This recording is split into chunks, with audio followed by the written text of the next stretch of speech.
ये भी उन्होंने कहा कि मैं कह रहा हूं भ्रष्टाचार हटाओ, ये कह रहे हैं भ्रष्टाचारी बचाओ।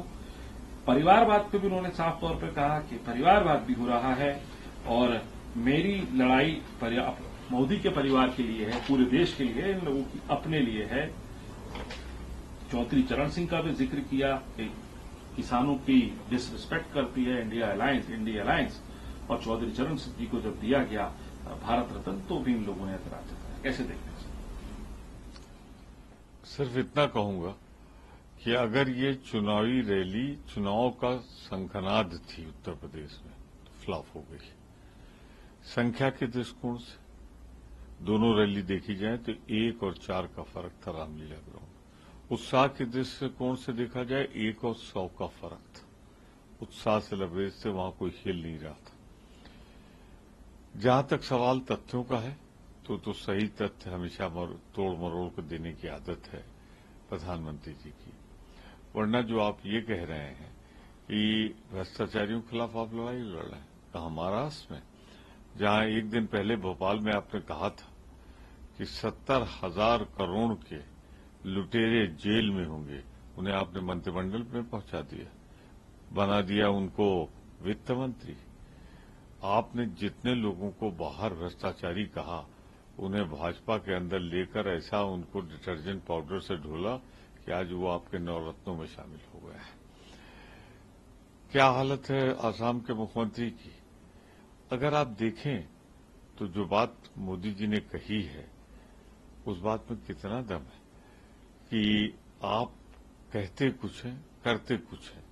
रिकॉर्ड सब सामने है। लुटेरे कौन है जिनका नाम इलेक्टोरल बॉन्ड में आया है, कि जिन्होंने दिया है ईडी, सीबीआई, इनकम टैक्स का उनके ऊपर केसेस चल रहे थे, सब बेदाग हो रहे हैं उसी इलेक्टोरल बॉन्ड के बाद। तो यहां तो माल भी बरामद हो गया, लेने वाला भी मालूम है, देने वाला भी मालूम है। अरे सिलसिलेवार एक बार जरा व्हाइट पेपर जारी कर दो कि इन्होंने इतना दिया। आपका तो एक ही नारा है आजकल, चंदा दो धंधा लो।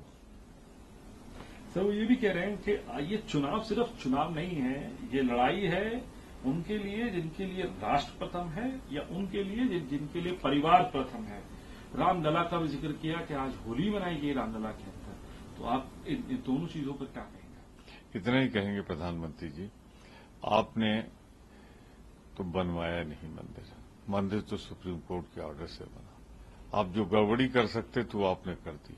जिस जन्मभूमि के लिए लड़ाई हुई थी उससे बहुत दूर हट के मंदिर बनवाया, और मंदिर भी जब अपूर्ण था तो प्राण प्रतिष्ठा कर दी, जो सामान्यतः सनातन धर्म मानने वाले लोग हानिकारक मानते हैं समाज के लिए।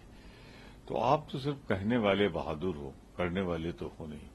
आपने 15 लाख कहा था दिया, 2 करोड़ रोजगार कहा था दिया, उल्टे बेरोजगारी 40 साल का आंकड़ा पार कर गई है सबसे ज्यादा होने का। तो आप तो भाषण वीर हो, कर्मवीर नहीं। सर आप इंदिरा गांधी की भी एंट्री हो गई। इंदिरा गांधी के ऊपर आरोप लगा, आज उन्होंने कहा कि एक नया तथ्य सामने आया है, उसमें कांग्रेस का एंटी नेशनल चेहरा सामने आता है। इंदिरा गांधी के वक्त 1974 में एक पूरा का पूरा आइलैंड जो है वो दे दिया गया श्रीलंका को, और ये पूरा देश देख रहा है कि कांग्रेस ने देश के साथ कैसे किया है। मेरे ख्याल से या तो उनकी जानकारी अधूरी है और या अधूरी सच्चाई बयान कर रहे हैं। अरे पूरा पैक तो पढ़ लेते, इंदिरा और भंडारा नायक का हुआ है, जयराम रमेश का ट्वीट पढ़ लेते तो शायद भ्रांति दूर हो जाती। जहां तक सवाल है आपका, जरा आप जवाब दीजिए, आपके कार्यकाल में, वर्तमान के प्रधानमंत्री कार्यकाल में कितनी चौकियों में चीन में अब आप घुस नहीं पा रहे हैं, गश्त नहीं लगा पा रहे हैं, शर्म नहीं आती इस सरकार को? मैं आपसे पूछना चाहता हूं, क्या ये सच नहीं है कि जिस इंदिरा गांधी का आपने नाम लिया है उसने बांग्लादेश के 2 टुकड़े करके पाकिस्तान के बांग्लादेश बना दिया था, और उसी बांग्लादेश को आपने न जाने कितने हजार एकड़, सैकड़ों में नहीं, जमीन दे दी देश हित बताते हुए। याद है कुछ कानून पास कराया है आपने, लेकिन एक इंतहा होती है, या तो आप जानबूझकर झूठ के तथ्य रख रहे हैं और या आपको तथ्यों की जानकारी